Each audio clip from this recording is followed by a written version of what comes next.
Hi guys, welcome back to my channel. On today's video, as you've seen on the title by this video, it is a get to know me video. Two weeks ago, I posted on my Instagram about obviously you guys asking me questions in relations to today's video, and I did get a lot of questions. So what I've done, I've picked up about 20 questions that kind of like repeated themselves, which made me decide that these are the 20 things that people want to know me based on. So without wasting your time, I'm going to go right ahead. I've obviously written some of them down so I can read them as I'm answering to you guys. And obviously, if you are new to my channel or you've just come to this video by chance and you like what you see by end of this video, or you like maybe how I look today, you know what to do. Please do like, comment, share this video, and do not forget to subscribe. Anyway, let's get into today's video. So the first question is black your favorite color, or why do you wear only black? Those were two different questions, so I thought I would just obviously put them together and try to answer them for you guys. Yes, black is my favorite color, and no, I've not always wore black. I used to wear color, I used to wear floral, I used to wear patterns, up until about the time when I went back to college to study fashion. And one day I went to, obviously in class, night before I had obviously been looking at the Olsen twins, who are, by the way, my favorite designers, with their brand, which is called The Row. And I kind of like their style, you know, that oversized, they're petite, and they're like mama. It's either you like them or you don't.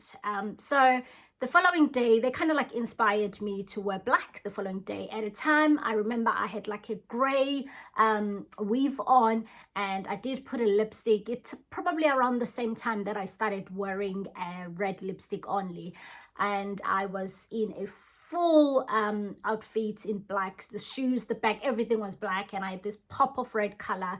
And obviously I had the gray hair when I think gray was in trend at the time. I had this beautiful weave that my hairdresser had installed on my head. And when I walked in class that day, a few of my friends and other students, they turned around and they looked at me and their mouths just went.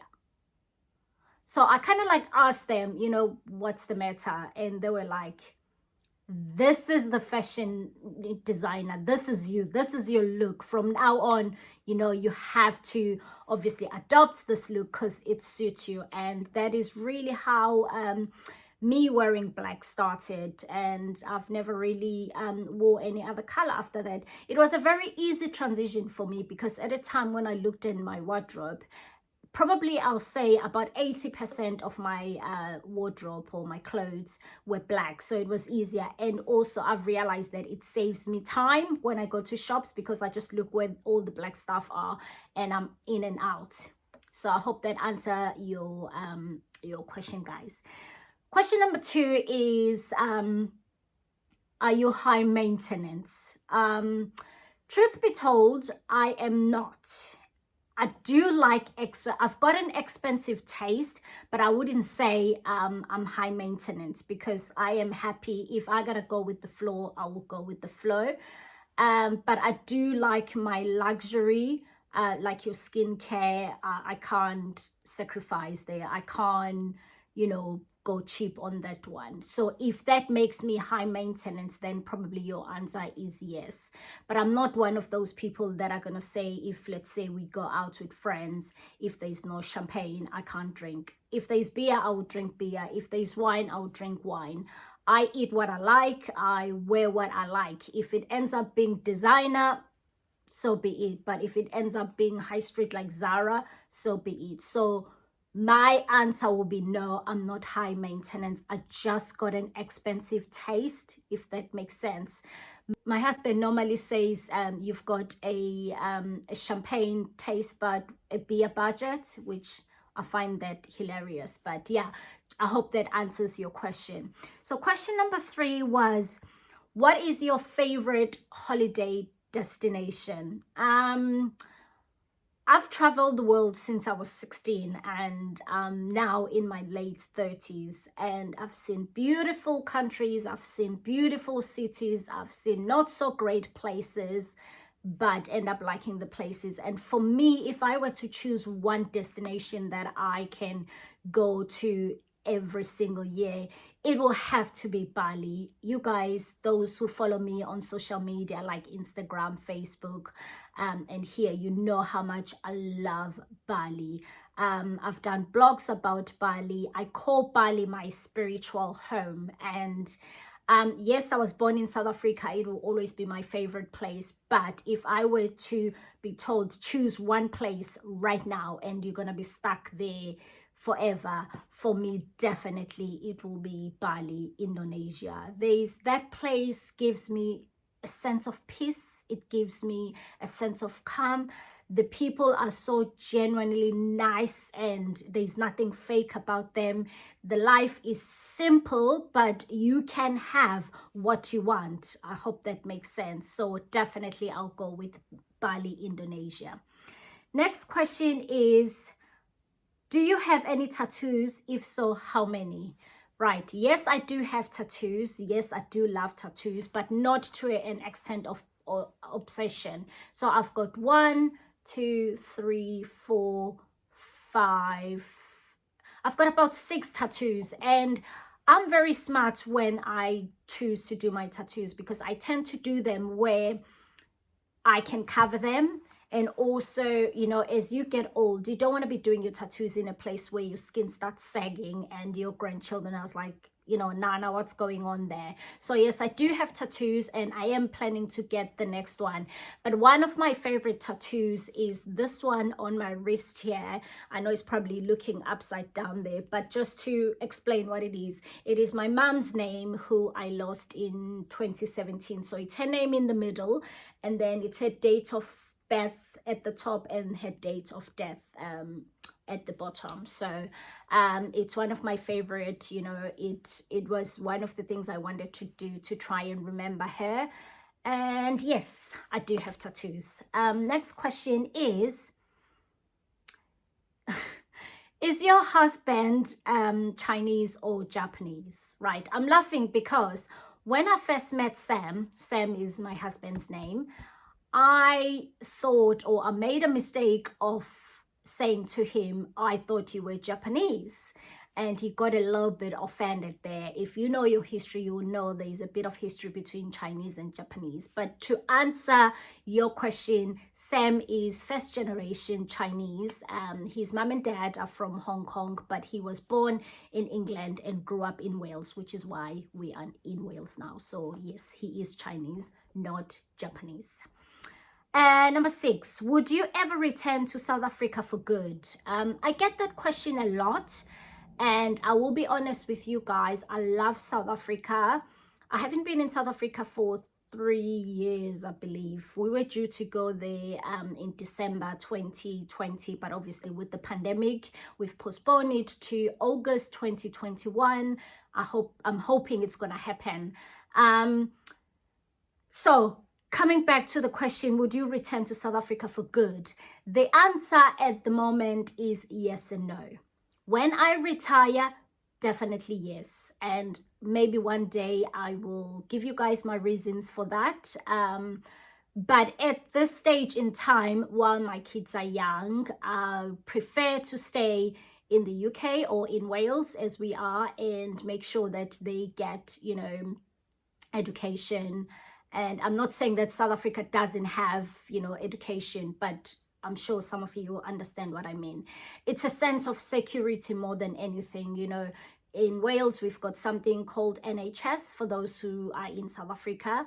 And it's comfort to know that, you know, you've got such things at the tip, you know, of your hand. I know a lot of people complain about NHS, but for me, you know, I've been in a journey with the NHS. I know they're brilliant. I appreciate them. So for a sense of security and bringing up my family without stress, without worry, will stay here for now. But I'm hoping in the future, I know my husband loves South Africa. He'll be open into that when we do retire. And if I were ever to return to South Africa, I don't want to return and go like work for somebody. I want to come to retire, basically just enjoy the people, enjoy the weather, enjoy South Africa and what it has to offer without having to stress financially, to stress about getting a job and things like that. So I hope that answers your question. Question number 7, have you ever been in a beauty pageant?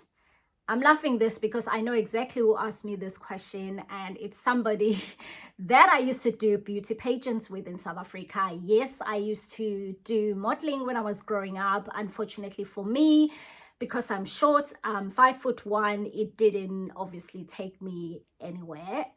So I had to like change the career plans. But yes, I used to be one of those girls, you know, aba wina ama bowls nama glass yakhumbula ngeyikhathi early sakhula eMzansi. So you come to your mom's house and bane display in dish lapha, like salad bowls, like, you know, or jack, all that. So I winile modela, I modla, yeah, I modla. That was the language that was used. Yes, I used to do beauty pageants growing up. I think the most exciting one for me was Miss Umlazi Comtech Junior, which I won when I studied there.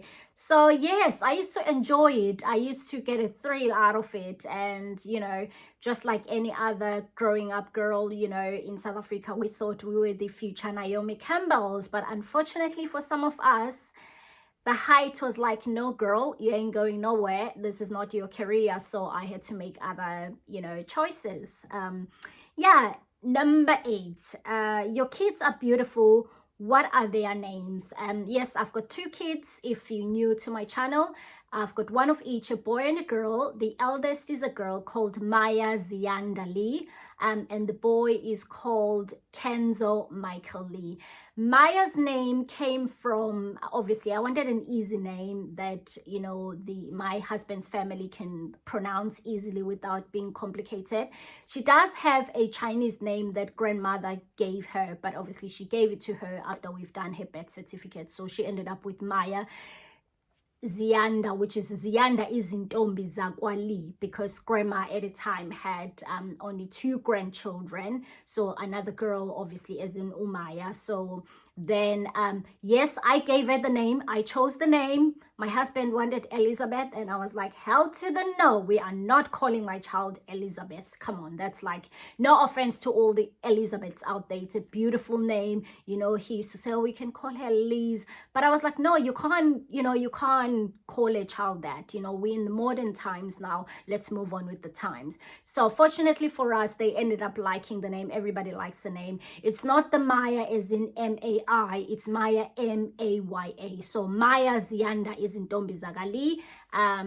So it's Maya Zianda Lee. And then Kenzo is, it comes from my love for the Kenzo brand, the perfume. When I was young, the very first perfume that I used to wear was Kenzo, you know, with the flower, the red flower. So I did love that name. And I remember telling my friends that should I ever have a child, at a time, though, even though I used to say I don't want kids, I said if it was a boy, I'll call the boy Kenzo. And I got a lot of sticks about it because people thought that I've gotten the name from Kimora Lee Simmons, because obviously she had her boy first. But no, I had the name first. Love Kimora, by the way. It is, you know, in the Asian culture, I'll probably say it is probably like a popular name, especially in Japan, I believe. So that's where my inspiration came for the boy Kenzo. Michael was Sam's dad. That was his name. So I thought, just to honor him, he's no longer with us. You know, we'll give him the middle name Michael. Obviously his surname is Lee, which is L-I. So yes, those are my 2 babies and their names. And you know, question number 9, I've noticed you travel a lot. but you have lived in the US and England and currently reside in Wales, but where would you want to retire to? I've answered that one already. Obviously, it will be South Africa, or if I had to have a choice, by all means, it will be Bali. So to answer the question, I'm hoping that I'm not gonna retire in Wales or England. If you want me to do a different video about why those two are my choices, I'm happy to do so. Just leave me a comment down below. Right, question number 10. If you could change something about your home without worrying about expense or mess, what would you do? Well, at the moment, I'm currently obviously doing the house up. If you've seen some of my vlog, I am twigging and twisting because obviously this might not be our forever home, but I'm trying to make it as comfortable as possible. Plus, also as a content creator, I would like to shoot more content, you know, at home. The one thing this pandemic has taught me is things can change, you know, whereas before we used to be able to just, you know, travel, go somewhere to shoot the content, but with being stuck at home, you want to make sure that you're able to obviously change your able to shoot your content at home. So just to answer this question, I really don't understand the question fully, and I'm hoping I'm answering what you're expecting me to answer. So if I were not to worry about the expense, obviously we live in the UK, everything is expensive, the house sizes, you don't, for your money, you do not get like what you will get in South Africa. A few days ago, my daughter asked if we could have a pool. That is the one thing probably I will add to this house, because it is a proper family home. It needs a little bit of work, which obviously, as I've said, you know, it's in process, we're doing it. But yeah, I think that'll be it. Just the pool, really, and maybe the weather, but I don't think that has to do with like changing anything like within the house. I hope that answers you. If not, just leave me a comment below and I'll probably try and answer further to what you're asking me. Number 11. What time do you get up in the morning? Every day I wake up at 6 o'clock. Obviously I work full time. I'm not gonna currently mention what I do because of privacy, but I wake up at 6 o'clock to be in work for 8 o'clock. But because I've been doing it for years now, waking up early, even on my off days, my body clock has, you know, it's used to me waking up at 6 o'clock. So I wake up at 6 o'clock every day. I am a night owl though, so I won't go to bed until 11, sometimes 12. So I'm bad at that. Right, question number 12. What kinds of books do you read? I do like a lot of cheesy books, like your easy read novel if you're going on holiday. I'm a super fan, don't judge, of Mills and Boons. Yeah, some people call those pond books. I don't believe they're pond books. They just like love stories, beautiful fantasy love stories. It's the type of books that I love to write, similar to what I've written. And yeah, I do also like to read some autobiographies by certain individuals. Like, that's the one thing we share with my husband. Sometimes he buys a lot of autobiographies and then I will say, oh, can I read? So I'm just finished reading a book that I'm currently reading right now, which is by Kevin Kwan. Let me show you. It's called The Crazy Rich Asian. So this is what I'm currently reading. And going back into the autobiography, at the moment, Sam is reading this book, which is Jackie Chan's Never Grow Up. I believe this is obviously a little bit about his life and stuff. I haven't read it, so as soon as he's finished, I am gonna obviously read it, because his style of reading of reading is different from mine. But I find that that we kind of like have a common taste in such books like your autobiography. So I hope that answers your question. Yeah, so I'm your kind of like 50 Shades of Grey kind of girl. Those are the type of books that I love. You know, everybody needs a little bit of fantasy and a little bit of romance in their lives, you know. Get what I mean? Exactly. So the next question is, what is the strangest thing you believed as a child? Okay. There's quite a few of those, but the one that I remember from my childhood, it was, remember, eMzansi kuthiwa amadluli has bambunwele. Yeah, I used to question this, and I'm like, guys, I know we were told, sorry, I keep pulling my polo neck. I don't know, it's just irritating me here because it's got a fold which won't go away. But anyway, back to the question. Yes, when we were growing up in South Africa and a dead body was being transported to the cemetery, you know, in a coffin in the haze, there used to be a belief, or there's a belief, that you gotta pinch a bit of your hair. I don't know what's the meaning behind that, but I used to believe in it. And the minute I see it has passing, this was me. And I'm sure I'm not the only one. You know, if you did do that and you know the meaning of that, could you just leave me on the comment section below, really, what's that all about, you know? So that will be the one that's on top of my mind right now. Okay, what religion would you raise your children to practice? Okay, that's a very good question, and thank you for asking that question. This is the one thing about me and Sam. Obviously, I grew up Christian. I'm still a Christian. I'm not as practicing as I was growing up, but I'm still a believer. And my husband is not a Christian, obviously. He's not Buddhist, he's not anything, you know. We took a decision that, you know, when we had kids, that we are going to raise them to be good people, to know between right and wrong.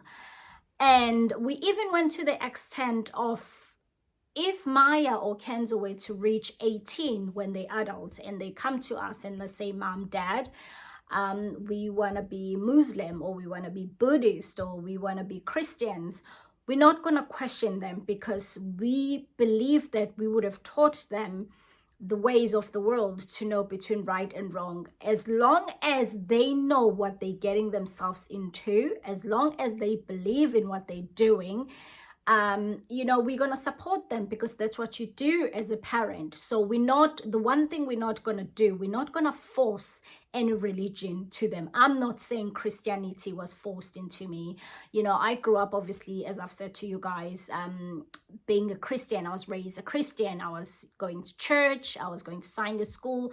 I still go to church if I'm in South Africa, but unfortunately, the job that I do now, it forces me to work on Sundays. But any chance that I get, I do go to my local church, you know. I do pray. If I have a problem, I get down on one knee and I pray. I pray even in silent when I'm in the corner of my kitchen. So it's nice to have something to believe in. My uncle who raised me, used to tell us, if you believe that watch you're wearing or that shoe is the one that's bringing you luck, or is the one that's doing all these good things to you, then stick with that, you know, work on that. So I'm one of those people, you know, yeah, believe in madlozini, and that is the one door, personally, being in a mixed race marriage, I do not want to open. Let me know if you guys are interested in another video, maybe, where we can talk about, obviously, being in a mixed race marriage, like what things I had to sacrifice, what things I have to, obviously, force, not necessarily force, but go ahead and do it, and things I needed to cut in my life, because obviously I come from a home that isn't ozamadlozi. You know, growing up at home, bayenza bayahlaba, sifake iphandla, siyagcaba as umZulu. But some of those things, personally, I'm not going to pass them on down to my children, for the fact that I am in a mixed race marriage. And, you know, it's the door you don't want to open, especially for somebody who does not understand that type of a way of life. So yeah, let me know if you're interested in such videos, and I'll surely do one for you guys. I hope, yes, that answers your question. So the next question is, what drains your energy? Right, I'm gonna be honest with you on this one. I'm not gonna sugarcoat it. People that like complaining and mourning when there shouldn't be a reason for that. You know, a good example I'm gonna make is when we are in the doctor's here, and somebody is complaining that I've been waiting 10 or 15 minutes. As a person who grew up in, you know, South Africa, and I believe probably all parts of Africa, you know, we used to know that if you're going to the doctors or to the hospital, you need to wake up at 4, and probably you won't get seen until maybe 4 in the afternoon because of how the situation is, you know, in South Africa. And for me to see somebody that's complaining that, oh, I've been waiting 10, 15 minutes to be seen, I think it's just being disrespectful, because when you go to hospitals, those are the places where anything and anything can happen. If you're not in danger and somebody that needs help quicker than you, then you shouldn't complain about it. You know, yes, it's okay to ask, you know, because obviously sometimes we leave babysitters at home to go run errands. It's okay to ask, how long do you think it's going to be? But when you're going to be plain rude, I can't deal with people like that, to be rude for no reason. People who like complaining about really small petty things, I don't like that. Or somebody who reminds you what you did 10 years ago or 5 years ago or last week, because I believe that if somebody does something that you do not like, the best way to deal with it, address it there and there, so that it doesn't come up in arguments. It doesn't come up, you know, 5 years later, because such things, they build anger in you. So yeah, I don't like mourners, people who like, you know what I mean, complaining. That's what drains my energy. Right, number 16, describe yourself in one word. On top of my head, I'm probably going to say feisty, but some people that know me might say a different word. But I like to believe that I'm feisty. Or we could say go-getter. Probably that's the better one. I'm one of those people, if I put my mind into doing something, I will go out of my way to do it. I'll find ways of doing it. Whether the results will be what I have in my mind, don't know, but I always do my best. And that's the one thing I want to teach my children, that if you believe you want something, you got to work hard, you got to put all your energy, you can achieve it. It all starts right up here. Right, number 17, what is something most people don't know about you? Ooh. Right, so I think the one thing that people don't know about me is I used to be in a band growing up, which, please do not laugh at me. So basically, those of you guys who are in South Africa, you know Professor, ne? The singer.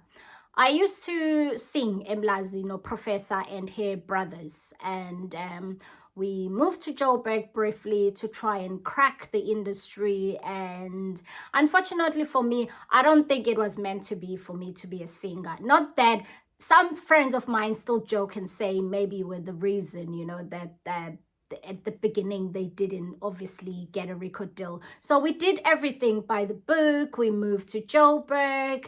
They used to call me Sneezing Snail, by the way. That's the name he gave me, Professor. Professor, if you're watching this, what up? Sneezing Snail here, your girl. Yeah. So yeah, and I used to do a little bit of rapping and a little bit of singing. And when I left the country finally and moved abroad, I moved to New York, the boys exploded. Professor teamed up with XoXo and they went massive at the time. I don't know if they're still massive, but yeah, they went quite big. And I remember getting phone calls. They were like, you are the reason abafana kade bengatholi record deal and blah, blah, blah, blah, blah. So yeah, they did. They went big. And and I'm so happy for them. And if there's one guy who's deserving, it is Professor. So yes, I used to sing with Professor. I used to be their girl rapper. Ngangum rapper, guys. Ngiyabona nje manje sekhona Nadia nabobani, but I'm the original. Only joking. Yeah, so yeah, I really used to enjoy it. I remember one of my favorite songs he wrote. He literally, that guy is so talented. He just pulled the paper and he was like, here's a part, because I just only used to sing. He said, let's see if you can rap. And I was like, oh, okay. And it was something like someone on set track, baby zami love back and like ang fune matata sing face paradise on business potato udalu masukwir zukshamu tuga spade uzuzu gutu fente I kanaka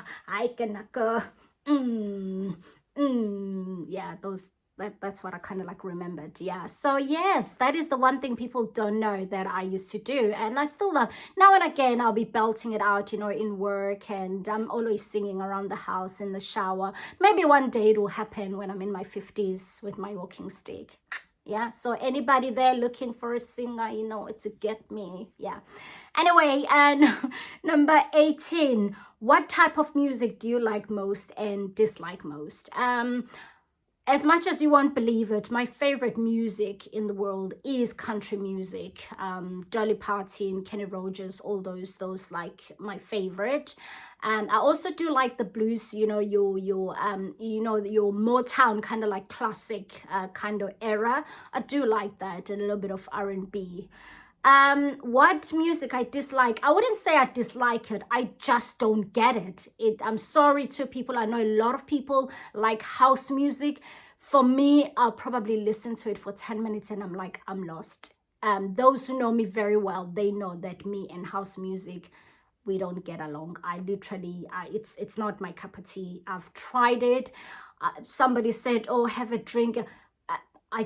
I've tried it.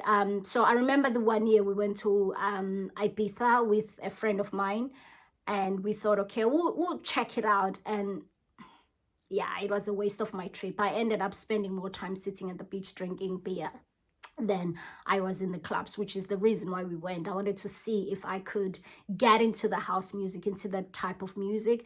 So yeah, house music, for me, guys, gospel or maskandi, honestly. No offense, I know it's big in South Africa.